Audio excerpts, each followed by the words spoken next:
What is up, everybody? Andrew Loveland here with another Love Tech video today. Today we're going to be reviewing the Apple Magic Keyboard and the Apple Magic Mouse. Now, both of these products come standard with any new iMac purchase or Mac Pro purchase that you might be buying out there on the market.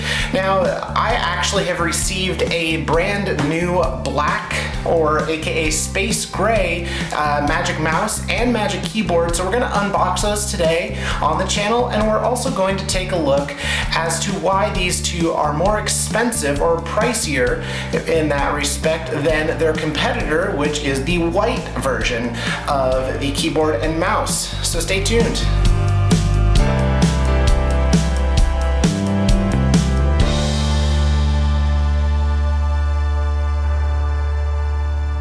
So first off, we're going to be starting off with the Apple Magic Keyboard. This is the one with the 10 numeric keys, and this model here retails for $129 new. Now, this keyboard is wonderful. It works fantastic. I have had no trouble with it whatsoever. I've had it for about a year and a half now, and it just works phenomenally. As I mentioned before, the battery life is excellent.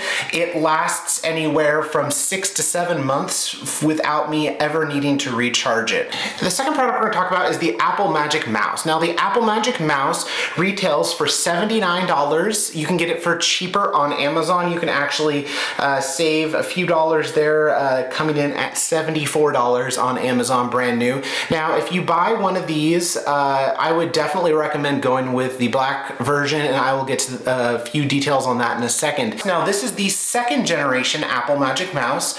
The second generation Apple Magic Mouse it lasts about a month to month and a half on a charge for me for standard use, and it's a very great product overall. I'll go into some details a little bit later as to why I don't like it to some degree. There are a few design flaws in my opinion with it, but however, it is a great product, and if you haven't tried using it, I would definitely recommend trying to use this product through Apple, because again, it comes standard with any iMac or Mac Pro purchase. This is the second generation Apple Magic Mouse. So what the difference is between the first and second generation is the second generation has a built-in lithium-ion battery, which is rechargeable, as opposed to the first generation. The first generation of the Apple Magic Mouse had a spot where you could put two AA batteries in the back. It had a little door. It actually had a door on the back here where you could take it off and put two AA batteries in, either lithium or alkaline batteries. So now that I've shown you the white version of both the Apple Magic Keyboard and the Apple Magic Mouse, I'm going to actually show you the boxes for the black ones. Now I have the Apple Magic Keyboard here, the space gray version. It has black keys on it and a darker aluminum finish than the silver one. The silver one does not have any sort of dye or anodized process in it, and I'll get into a little bit more of that in just a minute. So as I mentioned before, these products do run a little bit different in price. The silver version of the Magic Keyboard and Magic Mouse will run you approximately $129 for the keyboard with the 10 keys on it, and then it will run you $79 for the mouse. However, the space gray version of the exact same thing, it has the 10 keys on it, will run you an additional $20, and the mouse will run you an additional $20 as well. The mouse is priced at $79, the white one. It's $99 for the black one.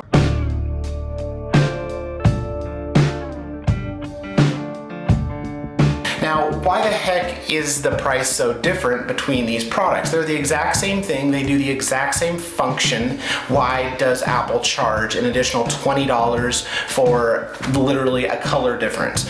Now, I did a little bit of research on this and found out something interesting. So the way Apple manufactures these products is they add a special dye and anodizing process to both the Apple Magic Mouse and the Magic Keyboard. for the space gray versions. Now, when they add that dye slash color slash anodizing in the process, that increases the cost to them to manufacture, which includes additional manufacturing time. Now, the more time you charge to something, the more expensive it's going to be to produce. So that is why Apple charges an additional $20 per item. Now, in my mind, is that a little bit extravagant, a little bit ridiculous, you might say, of charging an additional $20 just for a color difference? I mean, considering Apple is a multi-billion-dollar company, they can't afford to make the black or space gray versions of a product the same price as the silver versions. It is kind of, in my opinion, a little bit overzealous of Apple to charge $20 extra. The space gray versions of these are much newer to the market than the silver counterparts, and that's another reason why the demand is higher for them. These are a newer product, they're sparkly, they're like, oh my gosh, everyone wants a black keyboard and a black or space gray Magic Mouse. So that's another reason why the price is actually more on the space gray version versus the silver.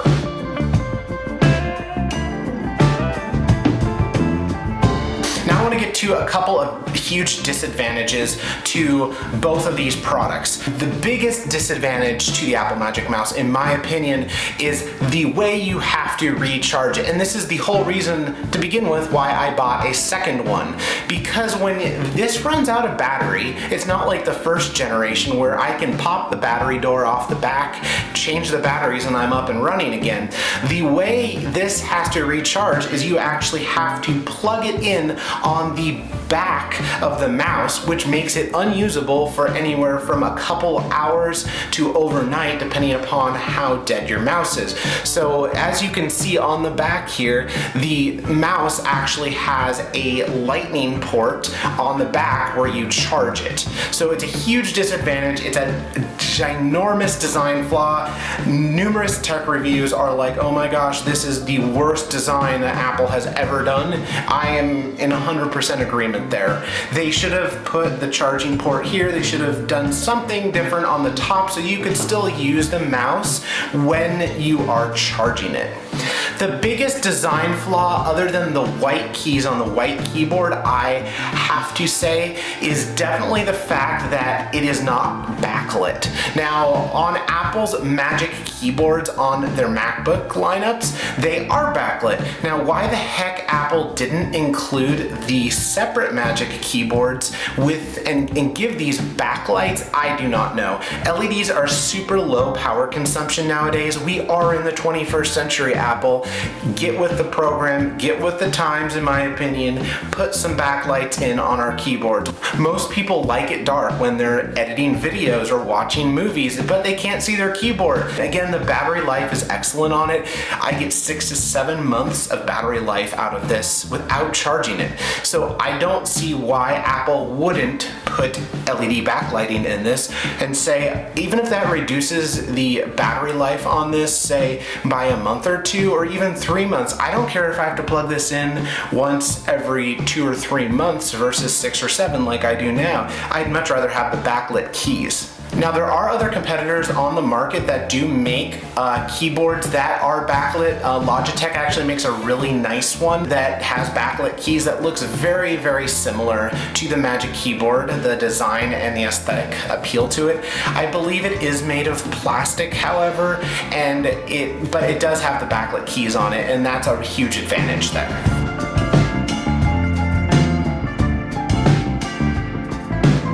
Now we're going to get to the unboxing of both these products. I'm super excited to actually use the black or space gray versions of both the Apple Magic Mouse and the Magic Keyboard, because I cannot wait to see A, what they look like in person. I've actually never seen either of these products in person, and B, I'm really excited to use them because they're not going to show the dirt like the white or silver counterparts do. It'll be nice for me to have a backup mouse when this one needs to be charged. It's out of commission totally, as I mentioned before, so it'll be nice to be able to just say, okay, I'm gonna flip my silver Magic Mouse on and keep working, as opposed to trying to hook up some other cheap third-party mouse to my computer. So first we're gonna unbox the Space Gray Magic Keyboard. So this is It's going to be absolutely stunning, I hope. Again, I have never seen one of these before. So this does actually, in fact, just slide out of here like this. I'll lift this out of here, and I'm gonna put the box to the side just for a minute so we can take a better look at this. So it comes with the protective coating over the top of it with a tab. You're just gonna pull it off like every other Apple product out there on the planet. They come with nice protective coatings to keep stuff safe in transit. It feels very, very nice. It actually almost feels lighter than my silver Magic Keyboard. Across the front here, you'll see all the nice looking black keys in this case versus the white keys. So I'm really excited to be able to use these keys instead of the white keys on the silver keyboard, primarily because of the dirt factor. I'm not gonna have to look at that. It'll be a lot nicer looking overall and aesthetically more pleasing to my eye. Flipping it around on the back, as you can see, the back of the keyboard actually is a plastic material. It has the Apple logo here in the center and some rubber grip feet so it won't slide around. Flipping it up to the top, we have the power button up here on the upper right hand side as you're looking at the keyboard, and the lightning port right here in the center of the keyboard, and this is where you would charge the keyboard after the battery drains or dies. You could also optionally, I believe, just keep that plugged in if you just want to use it as quote unquote a wired keyboard. Now, it looks really nice. I'm gonna take a look at it and compare it side by side with the silver version, silver counterpart. So I'm gonna put the silver one up here in the front, and I'm gonna put the black one back here, or space gray one I should say, back here in the back. Again, they look pretty similar in my opinion. They again are the same width and height spec-wise.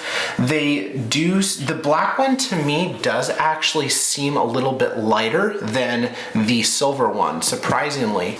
You'll notice that when we flip the keyboards over to the back side, the space gray version actually has a black matte finish versus a shiny white finish on the silver counterpart. Now that we've taken a look at both of the Magic Keyboards, I want to take a look at both of the Magic Mice and compare them. We're first going to do the unboxing of the Space Gray Magic Mouse and then kind of compare them side by side. So we're going to unbox the Magic Mouse now. Taking the wrapping off here, I'll set that aside over there. Take the box lid off. And inside the box, there is the Magic Mouse up on the top there. We'll take that out of here. It's not held in there with any sort of straps or anything. It's just literally resting there. So we take it out of there. That looks really nice. I'm actually really excited to use that. Oh my goodness, that is beautiful. Take a look at that. That is absolutely beautiful. You can probably see all my camera equipment actually because it's very, very reflective.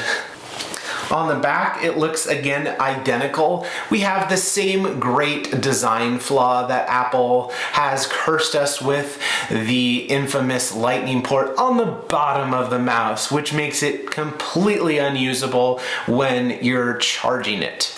I still do not understand to this day why the heck Apple decided to put the charging port on the bottom of the Magic Mouse versus putting it at the top or on the side of it. Now I have both the Magic Mice next to each other. They look again identical to each other. So the fronts obviously look identical to each other. And on the back you'll notice that they look exactly identical as well. And that's the review here on the channel today, guys. Again, this is the Magic Mouse and the Magic Keyboard, both from Apple. They both come standard, as I mentioned at the beginning of this video, when you buy a new iMac or a Mac Pro from Apple's website or in any retail store. If you like the review, guys, comment down below. I'd love to hear what you'd want me to review next. Hit the subscribe button up at the top, click the like button, and we'll see you again soon in another LoveTech video.